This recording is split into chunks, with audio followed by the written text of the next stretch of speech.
Hello guys, welcome to my super short story series where I like to share stories with you guys which made me think a lot or that just generally impressed me about how tone of voice matters a lot. Let's get right into it.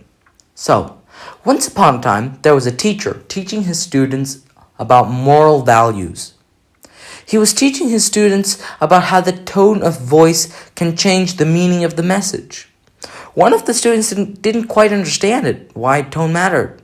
His argument was that the words would still be same that were being conveyed. The teachers wanted to show by example and called up two boys to the front of the classroom. Suddenly, he shouted at the boy to take the other boy by the neck and thrash him out of the room. The other boy was red in his face. What had he done? Had he offended the teacher by any way? Hadn't he?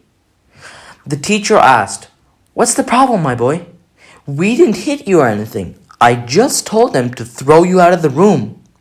This was exactly what the teacher had meant.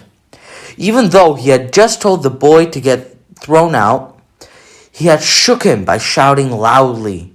The teacher wanted to show that even a normal message can be conveyed differently by using a different tone of voice.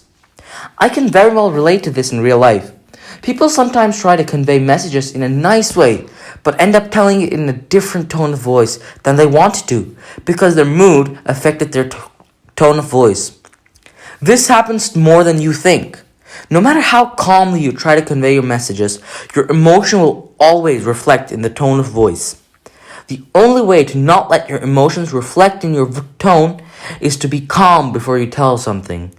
Sometimes, if you're agitated by a comment from someone, take a moment to cool down before you respond, because else your agitation will reflect in your voice and in your choice of words. So guys, that was the first story.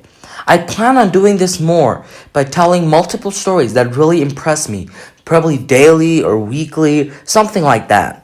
If you have any suggestions, please email me or just write it in the comment section and I'll try to see what you guys are suggesting. That's it for today, guys. See you next time.